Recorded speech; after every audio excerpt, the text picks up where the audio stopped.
इस वीडियो में हम लोग पढ़ेंगे वर्सेटाइल नेचर ऑफ कार्बन। तो बोर्ड्स का जो टाइम टेबल है वो आ चुका है। तो कई लोगों को लगता होगा कि अभी हम लोगों के पास बहुत ज्यादा टाइम है, पर एक बात याद रखना कि टाइम को बदलते हुए टाइम नहीं लगता है। मतलब जिस चीज की वैल्यू आप आज नहीं कर रहे हो उसकी वैल्यू कब बढ़ जाए आपको पता भी नहीं लगेगा। तो बात करते हैं 2006 और 2007 की, जब मूवीज की डीवीडीज और सीडीज आती तो हम लोग क्या करते थे, शॉप से डीवीडीज और सीडीज लेकर आते थे और डीवीडी और सीडी प्लेयर्स में डालकर टीवी पर मूवी देखते थे। तो जब मूवी में जब सॉन्ग आता था तो हम लोग क्या करते थे कि सॉन्ग को फॉरवर्ड कर देते थे और मूवी देखने लगते थे आगे। पर आज वही 2022 में उन्हीं सॉन्ग को यूट्यूब पे सर्च करके ओल्ड इज गोल्ड नाम देकर उन्हीं सॉन्ग को दोबारा सुनते हैं, बार बार सुनते हैं और रोज का 2 GB डेटा हम लोग दे देते हैं। तो सॉन्ग तो वही था लेकिन वैल्यू जो थी वो बढ़ गई है अभी। और वैसे ही जब गर्मियों में हम लोग को नहाना होता है तो क्या करते हैं, नल को चालू कर देते हैं और गर्म पानी को गिरने देते हैं जब तक ठंडा पानी नहीं आ जाता है। पर क्या आपको पता है कि वही एक बाल्टी जो पानी आप गिरा दे रहे हो उसको पाने के लिए कई लोग घंटों लाइन में खड़े रहते हैं और कई लोग उसी एक बाल्टी पानी के लिए कई मील दूर पैदल चलते हैं। और वैसे ही जब हम लोग के पास टाइम होता है तो हम लोग टाइम की वैल्यू नहीं देते हैं और जब टाइम निकल जाता है तो हम लोग सिर्फ अफसोस करते हैं कि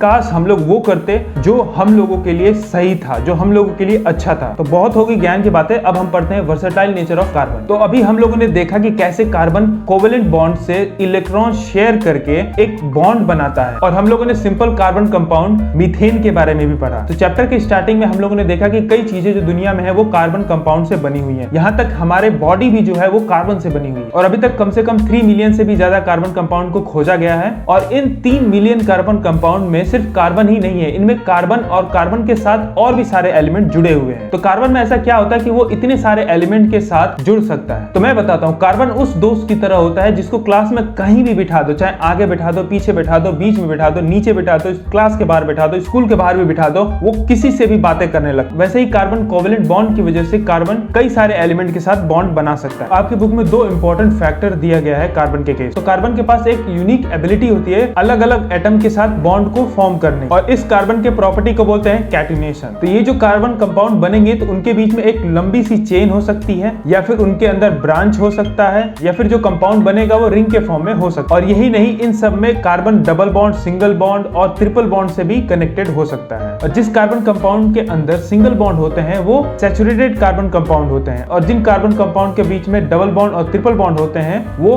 अनसैचुरेटेड कार्बन कंपाउंड होते हैं। और ये जो कैटिनेशन की जो प्रॉपर्टी है वो सिर्फ कार्बन के पास ही होती है और किसी एलिमेंट के पास नहीं होती है। और वैसे ही सिलिकॉन और हाइड्रोजन भी एक रिंग स्ट्रक्चर बनाता है जिसमें 7 और 8 एटम मिलकर टोटल हो जाते हैं। पर जो सिलिकॉन और हाइड्रोजन के बीच में जो कंपाउंड बनता है वो बहुत ही ज्यादा रिएक्टिव होता है। और वही जो कार्बन और कार्बन के बीच में जो बॉन्ड होता है वो बहुत ही स्ट्रॉन्ग होता है और वो कंपाउंड बहुत ज्यादा स्टेबल रहता है और इसी की वजह से कार्बन बहुत सारे कंपाउंड्स बना लेता है। और फैक्टर नंबर 2, क्यों कार्बन डिफरेंट एटम्स के साथ इतने सारे बॉन्ड्स बना पाता है। तो कार्बन का वैलेंसी होता है 4, तो इसका मतलब है कि कार्बन 4 एटम्स के साथ बॉन्ड बना सकता है, मतलब जुड़ सकता है। और वो जो 4 एटम्स है वो कार्बन हो सकता है या फिर कोई मोनोवेलेंट एलिमेंट हो सकता है। मोनोवेलेंट एलिमेंट का मतलब वो एलिमेंट जो 2 इलेक्ट्रॉन्स शेयर कर सकता है या फिर डोनेट कर सकता है। तो carbon oxygen, hydrogen, sulphur, nitrogen, chlorine इन सब के साथ अपना कंपाउंड बनाता है और कार्बन अलग एलिमेंट के साथ मिलकर कंपाउंड बनाता है। इसकी वजह से और ये जो न्यू प्रॉपर्टी आती है न्यू कंपाउंड के अंदर वो पूरी डिफरेंट होती है। और ये न्यू प्रॉपर्टी कार्बन की वजह से नहीं आती है और ये न्यू प्रॉपर्टी किसकी वजह से आती है, कार्बन जिस एलिमेंट के साथ बॉन्ड बनाता है उसकी वजह से ये आती है। और जो बॉन्ड बनता है कार्बन और अदर एलिमेंट्स के बीच में वो बहुत ही ज्यादा स्ट्रॉन्ग होता है। तो इसीलिए कंपाउंड जो बनता है वो बहुत ज्यादा स्टेबल रहता है। और जो स्ट्रॉन्ग बॉन्ड होने का जो कारण है वो है क्या है, कार्बन का स्मॉल